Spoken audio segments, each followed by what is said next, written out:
ये जो भी नई पड़ोसी, नई आंटी, जो भी लोग तुम्हारे घर पे आए ना, इनका आना जाना बहुत ठीक नहीं है।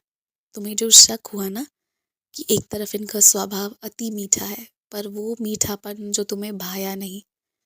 तुम अपनी आत्मा की आवाज़ सुनो, ज़्यादा आना जाना मत रखना, बिल्कुल मत रखना।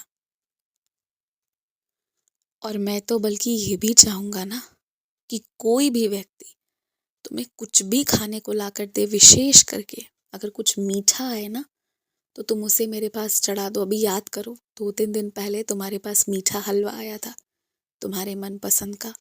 तुम उसे मेरे पास रख कर भूल गए, वो खराब हो गया। तुम्हें उसे फेंकना पड़ा, अफ़सोस भी हुआ तुम्हें। लेकिन ये अफ़सोस की बात नहीं थी। मेरे पास आने के बाद मुझे उचित नहीं लगा कि वो तुम्हें खाना चाहिए, इसलिए तुम भूल गए मेरे पास रख के। तो इतनी सी बात बस अच्छे से समझ लो तुम कि जो चीज़ तुम्हारे लिए हानिकारक होगी ना, वो मैं तुम्हें खाने नहीं दूँगा। और मैं तुम्हें ये चेतावनी के रूप में दे रहा हूँ कि आने वाले दिनों में ना कुछ-कुछ मीठी चीज़ें बनाकर कोई ना कोई तुम्हारे लिए लाएगा, तुम उसे घर ले आना और खाना मत। और वो मेरे आशीर्वाद से ना किसी भूखे और किसी ज़रूरतमंद व्यक्ति उसी वक़्त तुम्हारे पास कोई आएगा जिसे तुम दे दोगे और तुम भी मुक्त हो जाओगे उस चीज़ से। ये मैं आगे करूँगा। पर तुम्हें मैं दे कह रहा हूँ कि अभी तुम्हें किसी के घर का कुछ भी ऐसा-वैसा कुछ भी नहीं खाना है। और ऊदी जो तुमने अपनी अलमारी में बंद करके रखी हुई है ना, उसे निकालो और उसे उपयोग करो। जो भी तुम्हारी तबीयत खराब है, जितनी भी नकारात्मक चीज़ें हो रही है, जो भी मानसिक रूप से तुम अपने आप को असमर्थ समझ रहे हो, सारी परेशानी से दूर हो जाओगे। और मेरी ना आज एक बात याद रख लो, जब तक वो ऊदी का पैकेट तुम निकाल कर उपयोग नहीं करोगे ना, तब तक तुम्हारा मन पूरी तरह शांत नहीं होगा। तब तक तुम ना ऐसे थोड़े बहुत परेशान होते रहोगे बीच बीच में कि बाबा ऐसा क्यों, वैसा क्यों, कोई सवाल कोई जवाब कुछ ना कुछ लगा रहेगा।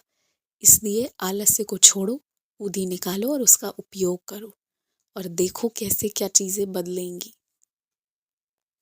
और मैं तुमसे सिर्फ एक मौका मांग रहा हूँ। अगर इस एक मौके में तुम्हें लगा कि ऊदी तुम्हारे लिए उचित नहीं है या तुम्हारे लिए उचित तरीके से काम नहीं कर रही है, तो फिर भविष्य में मेरी बात मत मानना ऊदी से जुड़ी हुई। पर अभी मेरी बात मानो और उस ऊदी को बाहर निकालो और उसका उपयोग करो। बड़े प्यार से तुम जैसे मेरी पूजा करते थे ना, हाँ, और जैसे तुम महादेव की पूजा करते थे, इसी सब से मोहित होकर मैंने तुम्हारे जीवन में प्रवेश लिया था। तुम्हारे हृदय में बहुत ईमानदारी थी और एक अटूट विश्वास उस परमात्मा के लिए थी।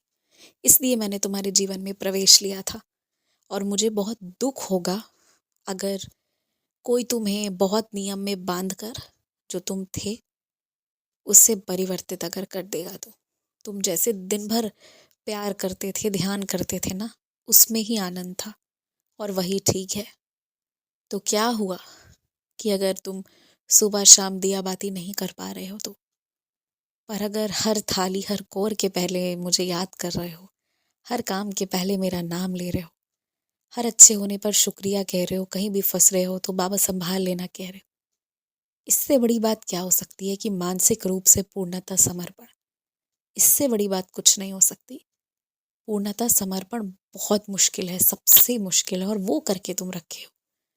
तो मुझे बहुत दुख होगा अगर तुम बदल जाओगे। तो मुझे तुम्हारी भक्ति तुम जैसे करते आए हो ना, मुझे वैसे ही पसंद है। और तुम्हें उसी में हमेशा तुमने देखा है कि तुम्हें वैसी ही भक्ति में मेरा दर्शन मिला है। अगर कोई चीज़ गलत होती तो मैं क्यों होने देता, तुम खुद सोचो। तो इसलिए तुम किसी के कहने पर बदलना मत, क्योंकि मैं तुमसे इस रूप में बहुत प्यार करता हूँ। तुम बदलोगे ना तो तुम्हें बदलने वाले व्यक्ति को फ़ायदा नहीं होगा बदलने से। तो इसलिए जैसे हो वैसे ही रहो, बस इतनी बात जानो। खूब खुश रहो, आयुष्मान भव, दीर्घायु भव, यशस्वी भव, तेजस्वी भव, धनवान भव।